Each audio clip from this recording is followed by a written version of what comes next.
If you want to talk about the most dominant wrestlers in history, Goldberg definitely has to be part of that conversation. Absolutely tearing up the wrestling scene in the late 90s for WCW before moving over to WWE, Goldberg was simply an unstoppable force in the ring. His accolades speak for themselves, as do the many fans who have eagerly awaited his return to the ring for over a decade. With him set to appear on Raw for the first time in years, I thought it would be a great time for Wrestling Origins Goldberg. William Scott Goldberg, better known as Bill Goldberg, was born on December 27, 1966 in Tulsa, Oklahoma. He was born to Jewish parents, with his father, Jed, a Harvard-educated doctor. His mother, Ethel, was a classical violinist who also had great success in flower breeding, for which he won an award. Bill was proud of his Jewish heritage and wouldn't hide it in his personal or professional life. Even as a kid, Bill was a very talented athlete. He attended Thomas Edison High School in Tulsa, where he played football. He would excel, earning all-state honors and was scouted by many colleges. Standing at 6 foot 3 inches and weighing approximately 250 pounds, Bill played defensive tackle for the University of Georgia. Though he was a great player, Bill certainly wasn't a top pick. When the NFL draft rolled around in 1990, Goldberg would be drafted by the LA Rams in the 11th round. Bill maintains that he had the skill to go in the first round, but a poor performance during the Japan Bowl and a positive marijuana drug test hurt his reputation, thus impacted the draft. Goldberg would attend 2 training camps in LA, but couldn't impress. After bouncing around a bit, he landed in Atlanta to play for the Falcons. There, unfortunately, he was hit awkwardly, which caused his lower abdomen to tear off his pelvis. Yes, that is exactly as painful as it sounds. After some poor medical treatment, doctors declared that Goldberg's NFL career was over. At just 29 years old, Goldberg's hopes and dreams had been crushed, and he was lost. He returned home to Georgia to recover and rehabilitate his body. After the brunt of his injury had healed, he began weightlifting as well as MMA training at a local gym. It was there that he would meet 2 guys named Lex Luger and Sting, who saw this man's amazing size and strength firsthand, thus urged him to consider professional wrestling. Though not really a fan of wrestling, Bill decided to give it a shot. He began training at the WCW Power Plant, a wrestling school in Atlanta, where he would learn the trade. He had a great look and was a quick learner, though admittedly a bit of a rough worker. In 1997, he would make his debut under the name Bill Gold, competing in a combination of dark matches and house shows. He would compete for just over a month under this name and would win all but one of his matches. After an extremely short training period, Bill Goldberg made his WCW debut on September 22, 1997, where he defeated Hugh Morris. From there, Goldberg would defeat wrestlers in quick 1 to 2 minute matches as he stacked up the Ws. Goldberg's strong yet silent personality, amazing strength, and surprising agility drew in fans like no tomorrow. Before you knew it, Goldberg was winning pay-per-view matches against the likes of Brad Armstrong and Perry Saturn, while still remaining undefeated. In March of 1998, WCW began referring to this monster as simply Goldberg. Also, they began counting his wins as he continued to dominate. After his 74th straight win, he challenged Raven for the United States Heavyweight Championship, which he won. He would defend this title not only against Raven in the rematch, but also notably Conan and Kurt Hennig. Side note, around now is when Goldberg's catchphrase, "Who's next?" became a thing. As Goldberg continued his dominance, he quickly became a main eventer and set his sights on the WCW World Heavyweight Championship. After defeating stablemate Scott Hall, Goldberg beat Hollywood Hogan for the championship on July 6, 1998 on Nitro, though vacated his United States title in the process. Goldberg would defend this title most notably against the members of NWO, as well as Diamond Dallas Page, a match that Goldberg remembers as the favorite of his career. Moving to Starrcade 1998, Goldberg would face Kevin Nash for the world title.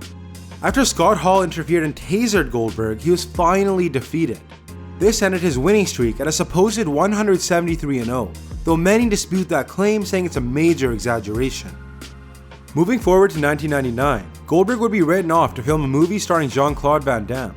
When he returned, he feuded with DDP before ending the winning streak of Sid Vicious in controversial fashion, a referee stoppage, to earn himself his second United States heavyweight belt. However, this win was declared void and the title was forced to be defended in a tournament as a result. He would fail to retain it after a loss to Bret Hart in his second WCW loss. After a brief stint as tag team champion, Goldberg challenged Bret for the WCW World Heavyweight Championship. It was in this match that Goldberg legitimately injured Hart via a mule kick to the head, causing a concussion. This injury and resulting complications would eventually force Hart to retire from wrestling. Anyways, Hart would retain his belt after a controversial ending, but decided to give Goldberg a rematch. In the second match, Goldberg was attacked by the reformed NWO with baseball bats, and following Bret's heel turn, he lost the match. From there, Goldberg would suffer a pretty serious injury at the hands of, well, himself.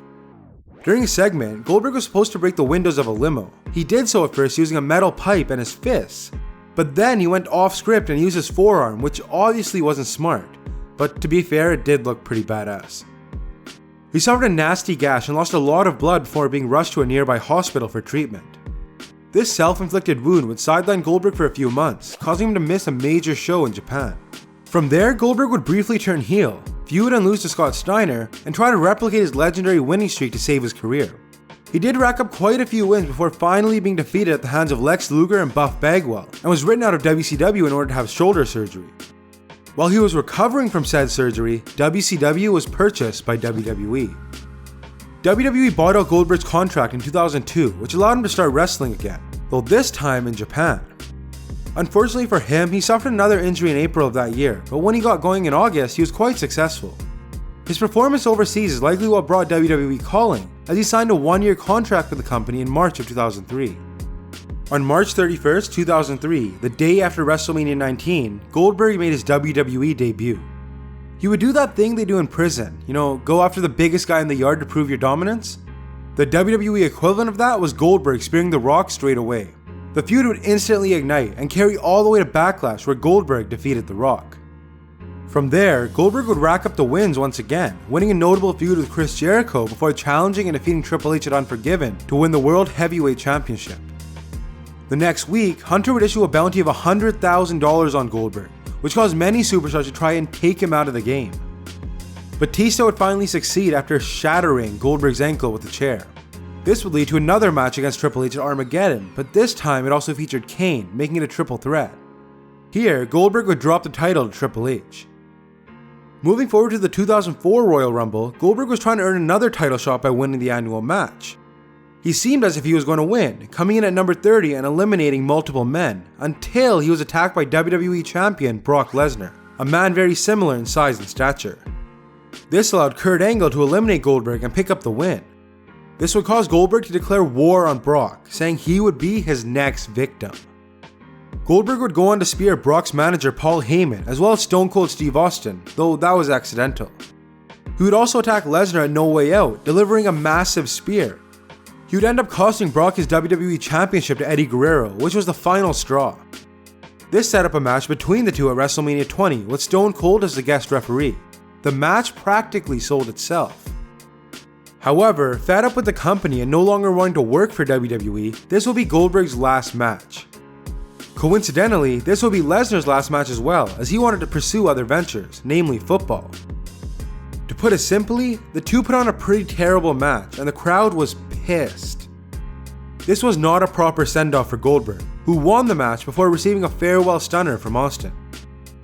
After leaving wrestling, Goldberg would get involved with MMA, serving as a commentator for a few promotions such as Elite XC and K1 Dynamite USA, as well as played a role in Adam Sandler's The Longest Yard, which was hilarious by the way.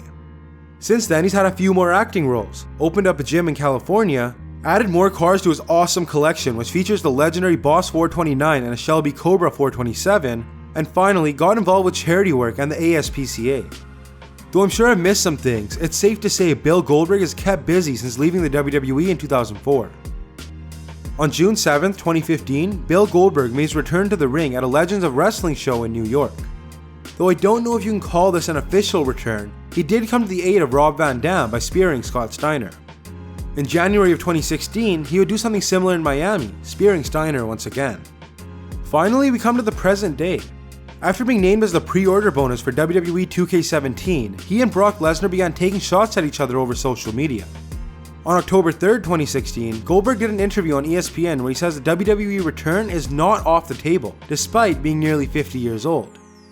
This was followed up by Paul Heyman calling out Goldberg on Lesnar's behalf, challenging him to a WrestleMania 20 rematch. Goldberg is set to respond in person on the October 17th edition of Monday Night Raw. And that was Wrestling Origins Goldberg. If you enjoyed the video, please give it a thumbs up and subscribe if you want to see more Wrestling Origins videos. Also, if I left anything out, then feel free to let me know with a comment below. Thanks for watching, and I'll catch you in the next one.